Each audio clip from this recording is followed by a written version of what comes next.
If somebody needs help, and we can, then we should. My mother Jane and my father Jim both grew up through the 1930s and 1940s. My mother was one of 9 children, sharing a small 2-bedroom house with her labourer father and charlady mother. My father was born into a mining family. My mother spent the best part of her teen years in a tuberculosis ward. She was greeted on the ward by the chant, "It ain't the cough that carries you off, it's the coffin they carry you often," followed by a chorus of hacking coughs.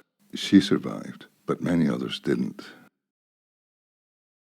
In his teens, my father began various tours of duty with the army. In my father's final tour, his squad was ambushed and he was shot and lay bleeding out and unable to help as he watched his brothers in arms being killed. He survived, but was haunted by terrible dreams of that day for the rest of his life. In 1955, they found each other. One day, when they were out together, a car backfired. The next thing my mother knew, she was on the ground with my father covering her, protecting her. She said later that when she saw my father would take a bullet for her, he was a keeper.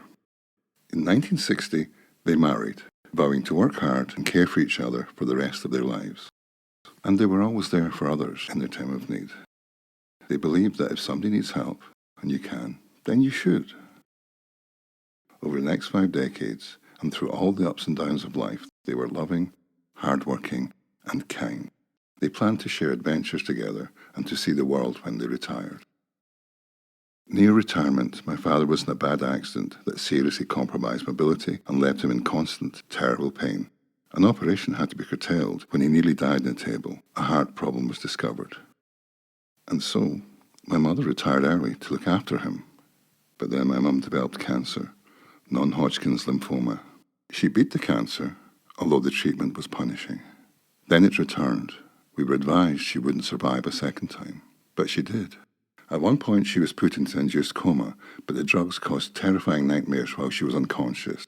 This is called ICU delirium, where a restful, peaceful look can mask terrifying sleep paralysis nightmares. The ravages of the cancer and treatment left her in a terrible way, with severe osteoporosis, and at least one bad fall left her with consistent and often severe pain from a fractured spine. She also suffered at least one stroke. And then things became so much worse. My mother was diagnosed with Parkinson's disease and Ekbom-Willis syndrome. The former led to a creeping paralysis and the withering away of her body and the loss of muscle, motor, bowel and bladder control. The latter caused severe pain. My mother described the pain as like having a pan of scalding water being thrown on her again and again. Eventually, my mother wanted to go to Switzerland to Dignitas, but my father resisted. He hoped against hope that there could be a new medical treatment, despite experts confirming there was no such thing, even on the horizon. Out of love, my mother agreed to wait. She realized he wasn't ready yet. Both my parents were also terrified that if I organized her travel to Switzerland, I could be sent to prison. My mum's condition worsened, and the medication used at that time also caused periods of dementia. She would alternately scream in pain, beg for help, or accuse my father of terrible cruelty, blaming him for her pain. Imagine hearing that, hour after hour, day after day. It broke his heart. Her condition was chronic and truly awful, but not terminal. My mum's condition robbed her of her dignity, as well as inflicting terrible suffering. The next 2 years were hell, and by then she was too frail to travel to Switzerland. Her health continued to deteriorate, and she was forced to move to a care home miles away. My father was not allowed to go with her, despite his disability. Finally, a change in medication allowed my mother a prolonged period of clarity. The pain, the paralysis, and the effects of the drugs were unbearable. Finally, she said, "It's time for me to go. Will you let me go?" My father just nodded and reached out and took her hand, and the decision was made. And so, she signed a do not resuscitate form. The law in this country forced my mother to starve herself to death, or, if she was lucky, perhaps as her internal organs began to shut down, she might have died from an overdose of the drugs. Drugs were administered to my mother by medical staff. Once the coma is induced, the sufferer cannot come back, cannot change their mind, and so there is no rational reason to force sufferers and their families through this drawn-out charade, this farrago, this hypocritical piety. My mother's death by overdose was assisted, but it took long days for her to weaken as her internal organs shut down. As my mother lay paralyzed and slowly dying, we could not know if she was physically suffering or experiencing the nightmares of ICU delirium.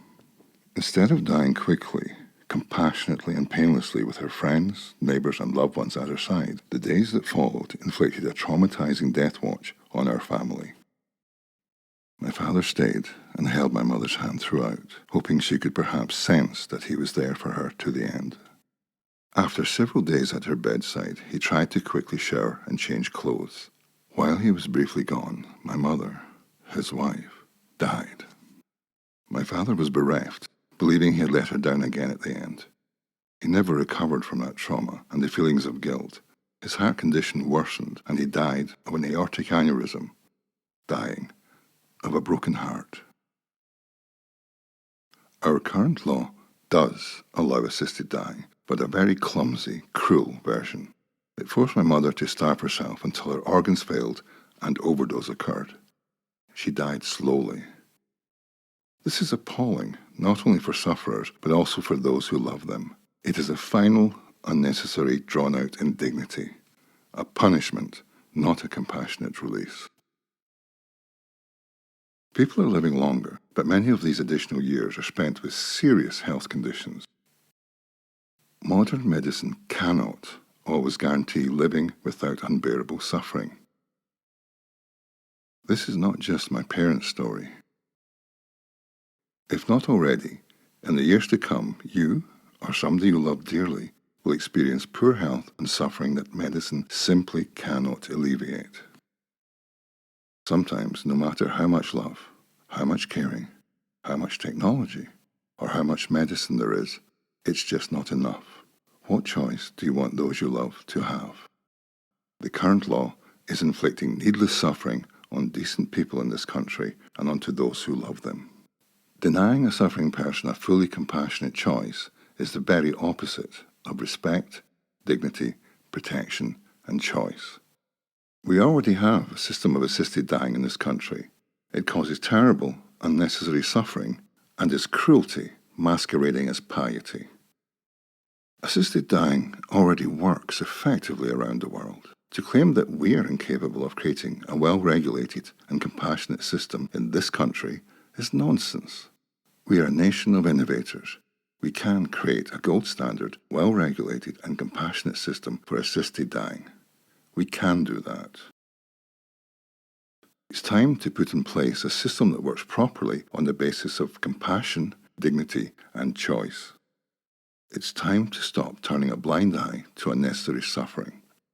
If somebody needs help, and we can, then we should.